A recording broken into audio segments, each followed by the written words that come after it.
you know, Richard talks about his successes, Peter will talk about his successes, I might mention mine, and every panelist will talk about some successes they've had. For every dollar any of us made, someone else lost it. Now, some could afford to lose it, It's big not whales, true. etc. It's not true. Tell me. So, as a thought leader, I like to pride myself on things that I popularize and discover before others. And so, one, trading's net negative, not net zero, because there's a lot of overhead, a lot of guys staring at screens, blowing their whole lives, destroying their health, destroying their families, and enriching exchanges. And then those exchanges use that money that they took from the harmed people to go on ramp new people to harm. So it's massively net negative. And then they also pollute. Just They quick pollute question all on the this. airwaves with advertising as well. So it's not On just this point, that's a good point. Just one thing I want to ask you about. What about the positive of you know, the efficient allocation of capital, which is what it's meant to do? No, it doesn't. No, you're not smart enough to make good decisions to actually perform that function well. You don't know any of the underlying things that would actually cause that more efficient thing to work out. You're the person that does the opposite and only buys the things that you just heard about and amplifies the reflexivity and the volatility of the uptime, which is why people buy the things near the top, because that's the only time they could, because that's when they heard about them. You didn't hear about them when they were at the bottom. So the people that would help make these things less volatile and get the prices to be more accurate long term are the exact opposite in behavior of people that buy tops and sell bottoms, which is the majority of retail. Retail wants to buy tops and sell bottoms; they prefer it. So now so the first lesson is that these are not net zero; they're net negative. The second lesson is everything's paper gains, and your wins are not someone else's losses unless you're trading. If you're actually just speculating, you can all win together. So when everyone moved to America and left Europe, everyone won. The Europeans got more space. The Europeans got more, easier to pass laws because less conflict.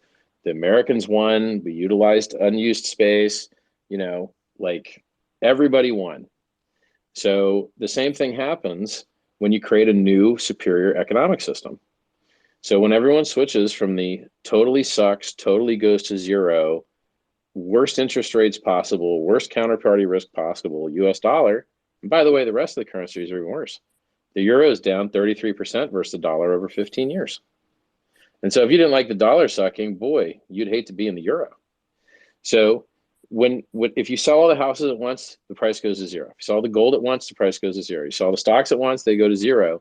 And since you live in a world where everything goes to zero if everyone sells at once, the game that you're playing is what goes up the highest, the fastest, and what has the least likelihood of going to zero and staying. And so, Bitcoin dropped 75%, Ethereum dropped 85%, Hex dropped 95%. When they bounce, which one's going to go up the highest?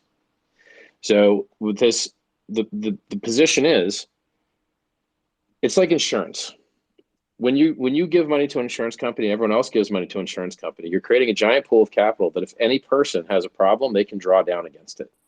But as long as you did the measurements right, and people in general don't have accidents at the rate that they're putting in, what you end up with is a giant pool of money that gets larger and larger and larger, which helps make up for the accidents people might have. And you can kind of look at a successful cryptocurrency in a similar manner. You've got people that are working jobs, they do savings, their savings stack gets larger over time. They save and save and save and save. That stack gets larger and larger and larger. The price of the thing goes up and up and up. And as long as no individual participant draws it down too hard, everyone gets to be golden forever. So, I bind Bitcoin at 50 cents. Now it's 22 grand. All right, well, that's a 44,000x. Okay, so whose money did I take or jack or steal or whatever? And it doesn't work that way because it's all paper gains. So your real estate's paper gains, your stocks are paper gains, and your crypto's paper gains. And really the game that all of us are playing is everyone going to sell at once? No. Okay. And so what runs up the highest? Okay, crypto. And then, so stocks drop 30, crypto drops, 85. Fine. But we're up, and that's how we went up 690 million% in Bitcoin, is by being more volatile. Volatility is the price you pay for the world's best performing asset. So in terms of the argument you made, of net negative. So would you say trading? So I'm not a trader. I never trade, and I'm a shit trader. Would you say trading is okay? Exactly. investing, so VC-like investing, obviously not all of it will be not net positive, but it is meant to be an efficient allocation of VCs capital. fail in 90. Well, no, like VCs 90% of their plays lose money. 10% has to do better than a 10x for them to win. So basically, your one winner as a VC has to do 100x for you to make a 10x, because you've got to make up the other 9 out of 10 losing. And so if you have But the 100x, benefit.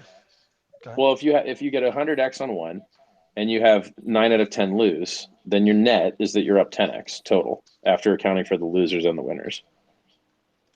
So like Now, it's as efficient as we found. So if we talk about mad gains, the maddest of gains is cryptocurrency. And look, I'm not shilling my bags, right? Like I'm very minimally shilling my bags.